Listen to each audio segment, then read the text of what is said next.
Dear students and viewers, Assalamu alaikum wa rahmatullahi wa barakatuhu. Hope to find you in good health. आज जो हम topic discuss करने जा रहे हैं वो है role of microbes in production of biogas. Role of microbes in production of biogas. पहले हमें देखना है कि जो ये बायोगैस है ये क्या होता है. Biogas, so far the composition of biogas is concerned, NEET में पूछा जाता है ये कंपोजिशन ऑफ बायोगैस. इसमें जो प्रेडोमिनेंट गैस होता है दैट इज मीथेन, इसी तरह carbon dioxide, hydrogen sulphide, nitrogen etcetera. 50 to 70% जो इसमें होता है वो मीथेन होता है.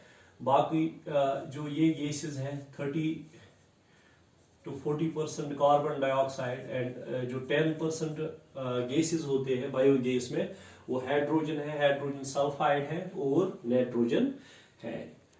अब ये जो है प्रेडोमिनेंट गैस जो इसमें होता है वो मीथेन गैस होता है. मीथेन गैस की वजह से इस का जो कैलोरीफिक वैल्यू है that is the capacity of generating energy वो ज्यादा होती है, अबाउट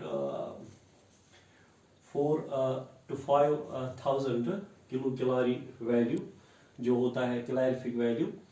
अब यहाँ जो है बायोगैस, दैट मीन्स बायोगैस में जो is the mixture of many gases.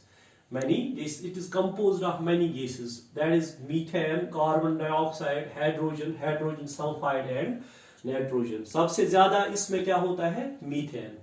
अब हमें देखना है कि जो ये बायोगैस है ये कैसे बनता है. बायोगैस बनता है बायो वेस्ट से.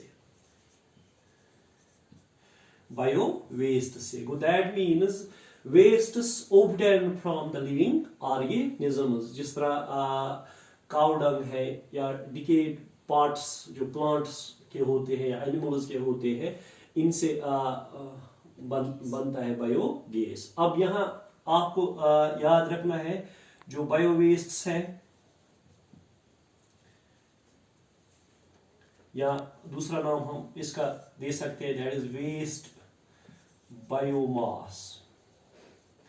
जो ये वेस्ट बायोमास होता है इसमें बहुत सारी चीजें होती है which are obtained from the living organisms. इसका क्या होता है एनाएरोबिक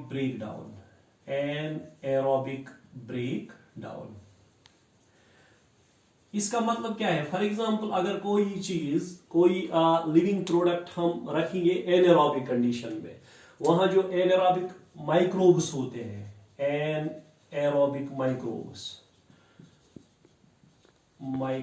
इनकी ग्रोथ होती है, वो एक्टिवेट हो जाते हैं और वो ब्रेक डाउन करते हैं किसका, वेस्ट बायोमास का. और वहां से क्या निकल आता है, दो चीजें, वन इज बायोगैस एंड जो बाकी रह जाता है that is said to be as sludge. अब हमें याद रखना है कि जो ये बायोगैस है ये फ्यूल है.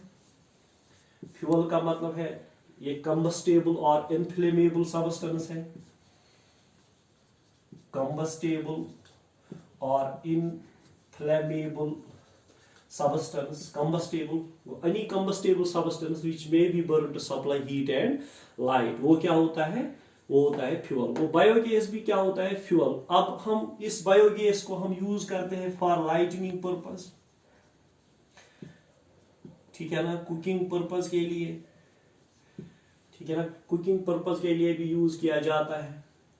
इसी तरह इलेक्ट्रिसिटी भी इससे बनाई जाती है. दैट मीन्स घरों में हम इसको बहुत चीजों के लिए यूज करते हैं. दैट मीन्स पहले हमें देखना है कि जो ये बायोगैस होता है इसकी कंपोजिशन में सबसे ज्यादा मीथेन होता है, जिसकी वजह से अगर 50% होगा, 50% दैट इज 4725 किलो कैलोरी जो क्लैरिफिक वैल्यू होता है। अगर इससे ज्यादा होगा तो क्लैरिफिक वैल्यू जो होता है that is capacity of generating energy, that is said to be as calorific value. वो तो फिर ज्यादा होती है अगर परसेंटेज ज्यादा होगी किसकी, मीथेन की। अब जो मीथेन गैस ये बनता है बायोगैस प्लांट में, बायोगैस प्लांट में। टेक ए लुक, अब जो कंस्ट्रक्शन है बायोगैस प्लांट की वो किस तरह होती है। पहले हम एक गड्ढा खोदते हैं,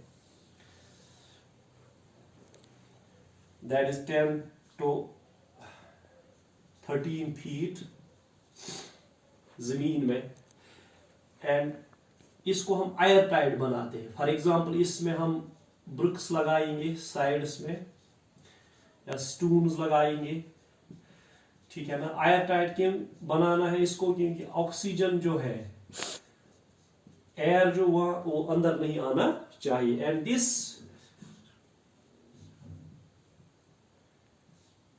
is said to be as digester. जो गड्ढा हमने खोदा है जमीन में 10 और 13 फीट का, इसको हम बोलते हैं डाइजेस्टर। इस डाइजेस्टर को हम यहां कनेक्ट करेंगे, this is said to be as inlet. Inlet एक पाइप इसमें फिट करेंगे और इस इनलेट में हम क्या डालेंगे, that is bio waste, bio waste या वेस्ट बायो मास। इसमें फॉर एग्जांपल काउ डंग जो होता है और इसके साथ पानी, वाटर जो होता है, ये भी इस बायो वेस्ट में डालते हैं, and this is called as slurry. Slurry, अब हम इस स्लरी को या बायो वेस्ट को डालेंगे इस इनलेट के जरिए, किसमें, डाइजेस्टर में। अब इस डाइजेस्टर में और एक कंटेनर होता है, that is biogas container. Biogas container, जो ये बायोगैस कंटेनर होता है ये मूवेबल होता है, मूवेबल होता है। देखो बेटा, अब यहां जो है this is air tight digester, air tight digester. अब इसमें क्या होगा, यहां जो कंडीशन बनेगा वो बनेगा एन एरोबिक। एन एरोबिक का मतलब है यहां ऑक्सीजन प्रेजेंट नहीं होगा। ऑक्सीजन जब ये एयर टाइट बनेगा, वो दैट मींस हवा इसमें नहीं जाएगा, तो ये बन जाएगा anaerobic. Anaerobic condition में, एन एरोबिक कंडीशन में अब इसमें जो एन एरोब्स है, एन एरोब्स है, दैट इज माइक्रोब्स जो है, microorganism, anaerobic microorganism, वो एक्टिवेट हो जाएंगे जब इसमें हमने बायोमास डाला, बायो वेस्ट डाला। इस बायो वेस्ट को हमने क्या किया, इस डाइजेस्टर में डाला, और इसका क्या होगा, इसकी ब्रेक डाउन होगी by the action of anaerobes, by the action of anaerobes. जब एनारोबिक ब्रेक डाउन होगा बायो वेस्ट का, यहां से निकलेगा गैस, वो जाएगा इस कंटेनर में, that is said to be as an bio gas. ये मूवेबल होता है, जो गैस कंटेनर होता है ये मूवेबल होता है। जब पहले यहां होता है, ठीक है ना, फिर चला जाता है गैस की वजह से ऊपर, और इसको हम यहां कंटेनर, इस कंटेनर को, गैस कंटेनर को हम फिर कनेक्ट करते हैं आउटलेट के साथ, आउटलेट के साथ, और इस आउटलेट के साथ इस बायोगैस को बाहर हम निकालते हैं। ये है बायोगैस, ठीक है ना। अब यहां जो बाकी रह जाता है, पहले तो इसमें गैस निकला और बाकी जो यहां ऑर्गेनिक मैटर था, ब्रोकन ऑर्गेनिक मैटर, उसका ब्रेक डाउन हुआ था, एनारोबिक ब्रेक डाउन, वो जो हम इसको हम निकालते हैं इस आउटलेट के जरिए, ठीक है ना, इस आउटलेट के जरिए, एग्जिट के जरिए। इस आउटलेट के जरिए फिर हम इसको यहां जमा करते हैं, and this residue organic matter is called sludge. इस स्लज को हम फिर एज मैन्योर यूज करते हैं, एज मैन्योर यूज करते हैं। This is the construction of biogas plant. हमने यहाँ पढ़ा है कि किस तरह हम इसको कलेक्ट करते हैं, जमा करते हैं डाइस्टर में फिर एनारोबिक कंडीशन बनाया जाता है, इसको एयरटाइट बनाया जाता है, इनलेट के जरिए स्लरी को या बायोवेस्ट को डाला जाता है, इसमें फिर एनारोबिक माइक्रोब्स जो है वो ग्रो होके एक्टिवेट होके इस पर एक्शन करते हैं, एनारोबिक ब्रेक डाउन होता है बायोवेस्ट का, फिर बायोगैस भी बनता है और मैन्योर स्लज बनता है। इसको हम एज मैन्योर यूज करते हैं किन में, क्रॉप फील्ड्स में। Stay home, stay blessed, stay safe.